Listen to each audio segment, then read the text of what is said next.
নমস্কার, কেমন আছেন সবাই? আমার চ্যানেল ঝিনুক স্টিম ওয়ার্ল্ডে আপনাদের সবাইকে স্বাগত জানাই। আমি যে কুকিং ভিডিওগুলি রেসিপিটিগুলি দেখাই, আজকে আমি আপনাদের বাসন্তী পোলাও বা মিষ্টি পোলাও বানিয়ে দেখাবো। দেখুন, আমি এখানে গোবিন্দভোগ চাল নিয়ে নিয়েছি 3 কাপ, একটু কাজু বাদাম, একটু কিশমিশ, একটু গোটা গরম মশলা, একটু রেড কাউ ঘি নিয়েছি। রেড কাউ ঘিয়ের গন্ধটা বেশ সুন্দর হয়। দুটি লঙ্কা চিড়ে নিয়েছি, হলুদ, আদা গুঁড়ে নিয়েছি, চিনি আর নুন নিয়ে নিয়েছি। এইগুলি ভালো করে চালটাকে ভালো করে ধুয়ে নেব। ধুয়ে নেওয়ার পর খানিকক্ষণের জন্য ছাঁকনিতে ওটা জলটা ছেঁকে নেব। খানিকক্ষণ ঝরঝরে হয়ে যাবে তাহলে গোবিন্দভোগ চালটা। তারপরে তার মধ্যে আপনি সমস্ত এই উপকরণগুলিকে মিশিয়ে নেবেন। আমি 10 মিনিট আগে ভালো করে চালটা ধুয়ে 2-3 বার নিয়ে জল ঝরিয়ে রেখেছিলাম। দেখুন কেমন ঝরঝরে হয়েছে। 2 চামচ মতো ঘি এর মধ্যে দিয়ে দিলাম। ঘি দিয়ে এরপর একটু নুন, একটু মিষ্টি, আদা কুড়ে রেখেছিলাম একটুখানি, সে আদা, তারপরে হলুদ, এগুলিকে সমস্ত এর সঙ্গে মাখিয়ে নেব। মাখিয়ে খানিকক্ষণ 10 মিনিটের মতো এটাকে রেখে দেবো। তাহলে বেশ স্বাদটা বেশ সুন্দর আসবে, আর চিনি আর নুনটাও বেশ এই চালের সাথে মিশে যাবে। আপনার এই রেশিওটাকে বলি, যদি 3 কাপ আপনি চাল নিয়ে থাকেন তাহলে এটাকে 6 কাপ মতো জল দেবেন। জলটা বেশি হয়ে গেলে এটা ঘাঁটা ঘাঁটা হয়ে যাবে, আর জলটা কম হলে এটা চালটা বেশ হবে না, শক্ত শক্ত থাকবে, খেতে ভালো লাগবে না। সেজন্য এটা 3 কাপ চাল নিলে 6 কাপ জল দিলে এটা ঠিকঠাক হবে বেশ।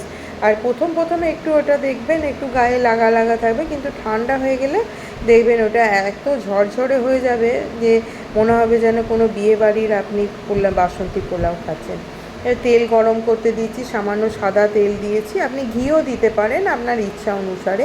আমি এখানে একটু সাদা তেল নিয়ে নিয়েছি, তাতে কাজু বাদামটা ভেজে নিচ্ছি, আর কিশমিশটাও একটু সামান্য নেড়ে নেবো। কাজু বাদামটা ভেজে নিলে তার স্বাদটা খুব ভালো হয়। ভেজে নিলাম কাজু আর কিশমিশটা সামান্য। আমার মেয়েরা এটা দেখবেন খেতে খুবই ভালো লাগে, আমার মেয়েরা তো খেতে খুবই ভালোবাসে। আপনি মাংস, চিকেন কষা, চিলি পনির, ডিমের কারি, আলুর দম সব কিছুর সঙ্গেই এই বাসন্তী পোলাওটা খেতে পারবেন। চটজলদি হয়েও যায়, বাচ্চাদের হয়তো একটু টিফিনে দিলেন কিংবা তাড়াতাড়ি করে বানিয়ে দিলেন কেউ গেস্ট এলে, দেখবেন খুব তাড়াতাড়ি হয়ে যায়, বেশিক্ষণ সময়ও লাগে না। দেখুন আমার কাজু কিশমিশ ভাজা হয়ে গেছে, এটাকে আমি তুলে নিচ্ছি একটা প্লেটের মধ্যে।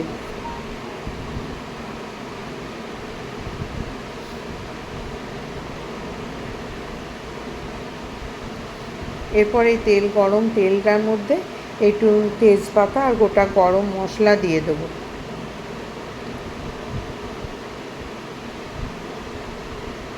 ওটা একটু গরম হয়ে গেলে চালটা দিয়ে দেবো। চালটা সামান্য একটু ঘি দিয়ে নেবো। নিয়ে তারপর চালটা একটুখানি ভেজে নেবো। একটুক্ষণ ভাজবো, 5-7 মিনিট মতো ভাজবো, যতক্ষণ না গোবিন্দভোগ চালের সেন্টটা ঠিক মতো বেরিয়ে আসে। দেখবেন এত সুন্দর গন্ধ বেরোবে, তখন আপনি সেটাকে বুঝে যাবেন যে এটা ঠিক ঠিক ভাজা হয়ে গেছে। ভাজা হয়ে গেলে আপনি তার মধ্যে 6 কাপ আর একটু বেশি তার থেকে জল দিয়ে দেবেন। জল দিয়ে সামান্য সিমে করে ওটাকে ঢাকা দিয়ে রেখে দেবেন, ফুটবে আস্তে আস্তে। দেখুন আমি এখানে চালটা এবারে দিয়ে দেবো। চালটা দিয়ে খানিকক্ষণের জন্য নাড়াচাড়া করে নেবো।